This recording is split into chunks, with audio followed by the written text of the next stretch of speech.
The students who will not enroll in college in 2026 were not born in 2008. Following the financial crisis, birth rates dropped sharply, creating a demographic cliff that translates to a projected 13% decline in high school graduates by 2041. Compounding this demographic reality is a severe financial contraction. Federal investment is being withdrawn at a scale institutions never modeled for. Proposed cuts to agencies like the National Institutes of Health and the National Science Foundation strip billions from university research budgets. When universities delay restructuring, lawmakers step in. Under legislation like Ohio Senate Bill 1, state governments forcibly eliminate degree programs failing to confer specific graduate quotas, bypassing academic governance entirely.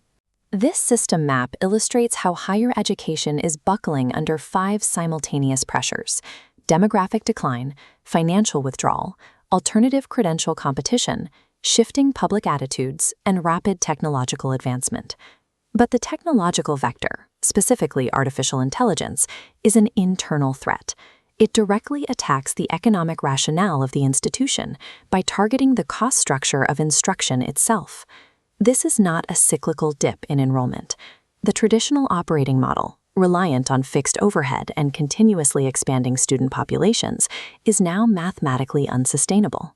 In June 2025, researchers at Harvard Physics published a randomized controlled trial. They compared a custom AI tutor against experienced instructors delivering in-class active learning. This line chart plots the resulting learning outcomes. The data shows an immense gap in performance. Students using the AI tutor outperformed the active learning cohort, with effect sizes reaching up to 1.3 standard deviations on post-tests. They also learned faster. The AI cohort reached these superior outcomes in a median time of 49 minutes, compared to a full 60 minutes for classroom learners. Faced with these efficiency metrics, university administrators are tempted by a strategy known as AI washing. They calculate they can deploy AI to handle routine instruction, terminate adjunct faculty contracts, and drastically inflate class sizes. That strategy assumes the primary value of a university is cheap content delivery. AI already delivers content at a fraction of the cost. Competing with it on price is a race to the bottom. Generative AI does not make the human professor obsolete. It obsoletes the lecture. Institutions that capture AI's efficiency gains merely to cut costs will collapse. Those that reinvest those hours into direct, irreplaceable human mentorship will survive. The lecture was never designed as an optimal learning strategy. It emerged in medieval Europe as a technological solution to information scarcity. Books were rare, so a professor read aloud while students copied.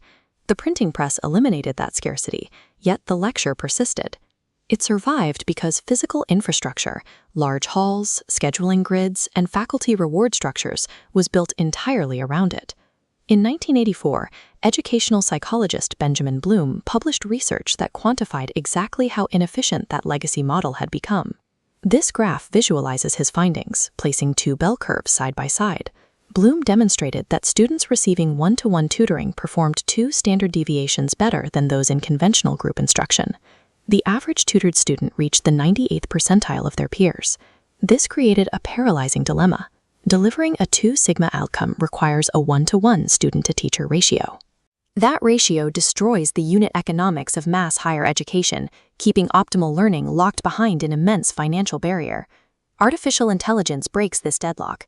By driving the marginal cost of personalized tutoring close to zero, it makes that 2 sigma advantage available at mass scale. Because mass education can now deliver adaptive tutoring economically, the professor's role must entirely detach from baseline content transmission. But deploying AI without rigorous pedagogical intent introduces critical vulnerabilities. A field experiment conducted with Turkish high school students, cited by the OECD, demonstrates the exact risk of using AI as a simple answer machine. This bar chart displays the initial results. During practice sessions with access to GPT-4, the experimental group saw massive gains, improving their exercise scores by 127% over the control group. Then, researchers removed the AI for the final assessment. The experimental group scores collapsed, finishing 17% below the baseline of the students who never touched the tool. This data reveals a severe psychological risk, cognitive offloading. When a student delegates the active mental work of summarizing a text or structuring an argument to an algorithm, they produce a high-quality output, but they bypass the friction required for actual neural development. The OECD classifies this condition as metacognitive laziness. Students develop fluency in operating interfaces, but lose the capacity to sustain intellectual work within a discipline. There is a precise boundary between an AI tool explicitly structured to assist learning through Socratic feedback and one that simply substitutes for learning. Ultimately, generative AI cannot fix broken pedagogy. If a course already rewards task completion over genuine capability, the algorithm simply makes that illusion of learning more efficient.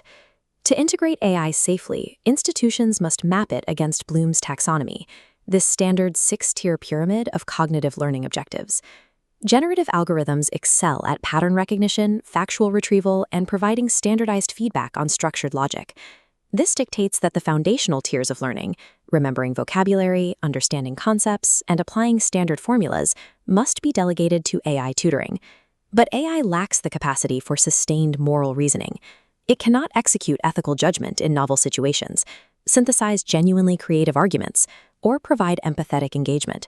Therefore, the upper tiers of cognitive development, evaluating contested evidence and creating original synthesis, must be fiercely protected as the exclusive domain of human faculty.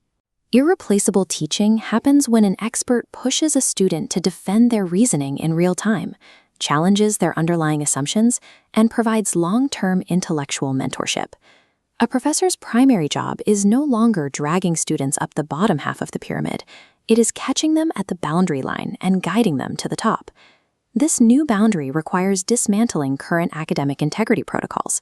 AI detection software produces severe false positive rates, and blanket prohibitions fail because students have ubiquitous access to these tools outside the classroom. Institutions must implement proactive redesigns, utilizing models like the FACT framework from Florida Gulf Coast University.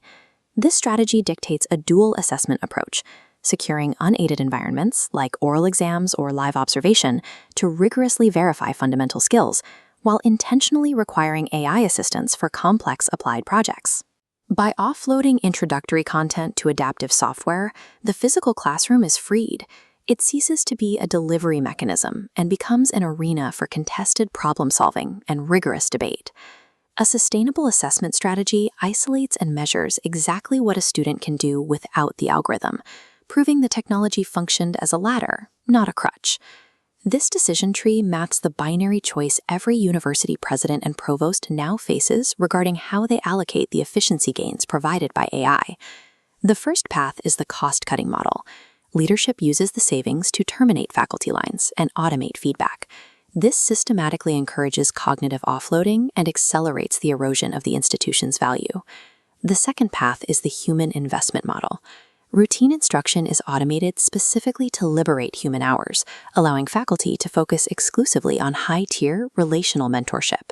The ultimate product of a university is not content delivery. Content is now essentially free. The product is judgment, character, and complex human capability. Time is the single most constrained resource in the academic operating model. Artificial intelligence is simply the mechanism to get it back. The default lecture model is mathematically and pedagogically obsolete. Institutions that treat this moment as a temporary disruption will perish.